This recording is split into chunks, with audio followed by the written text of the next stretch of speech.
കുഞ്ഞുമക്കളെ, നിങ്ങൾ ദൈവത്തിൽ നിന്നുള്ളവരാണ്. നിങ്ങൾ വ്യാജ പ്രവാചകന്മാരെ കീഴ്പ്പെടുത്തിയിരിക്കുന്നു. എന്തെന്നാൽ നിങ്ങളുടെ ഉള്ളിലുള്ളവൻ ലോകത്തിലുള്ളവനേക്കാൾ വലിയവനാണ്. വ്യാജ പ്രവാചകന്മാരെ കുറിച്ചൊക്കെ പറയുമ്പോഴാണ് യോഹന്നാൻ ശ്ലീഹ ഇത് ഓർമ്മപ്പെടുത്തുക.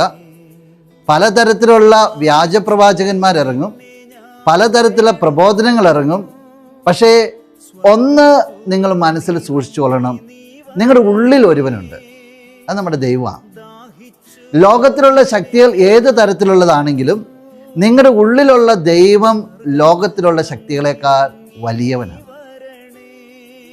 സ്നേഹമുള്ളവരെ, അച്ഛൻ ഈ നിമിഷം ഈ വചനത്തിൻ്റെ കൃപ നിങ്ങളുടെ ഭവനങ്ങളിലേക്ക് കടന്നു വരുന്നതിന് വേണ്ടി പ്രത്യേകമായിട്ട് പ്രാർത്ഥിക്കുകയാണ്.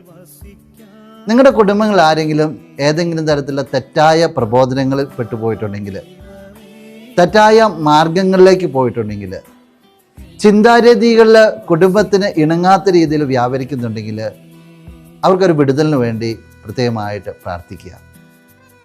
നല്ലവനായ കർത്താവേ, ഈ കുടുംബത്തെയും കുടുംബാംഗങ്ങളെയും പ്രത്യേകമായിട്ട് സമർപ്പിക്കുകയാണ്. നിൻ്റെ ഛായയിലും സാദൃശ്യത്തിലുമാണല്ലോ ഇവരെല്ലാം സൃഷ്ടിക്കപ്പെട്ടിരിക്കുക.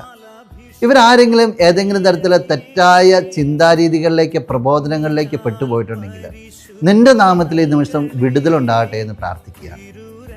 ആരെങ്കിലുമൊക്കെ കുടുംബാന്തരീക്ഷത്തിന് ഇണങ്ങാത്ത രീതിയിൽ മറ്റെന്തെങ്കിലും ചിന്താരീതിയിൽ വ്യാപരിക്കുന്നുണ്ടെങ്കിൽ, അതവരുടെ സ്വഭാവത്തിൻ്റെ പ്രത്യേകതകളായിട്ട് മാറിയിട്ടുണ്ടെങ്കിൽ ഈ നിമിഷം നിൻ്റെ നാമത്തിൽ മാറ്റങ്ങൾ ഉണ്ടാകട്ടെ എന്ന് പ്രാർത്ഥിക്കുന്നു. ഈശോ, ഈ കുടുംബം നിൻ്റെ നാമത്തിൽ അനുഗ്രഹിക്കപ്പെട്ടെ.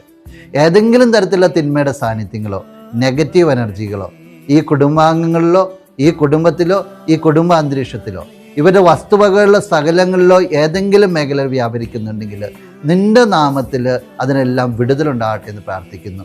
അന്തരീക്ഷ ശക്തികളെ ശാസിക്കുന്നു. കുടുംബത്തിൽ വ്യാപരിക്കുന്ന ദുഷ്ടാത്മാക്കളെ ശാസിക്കുന്നു.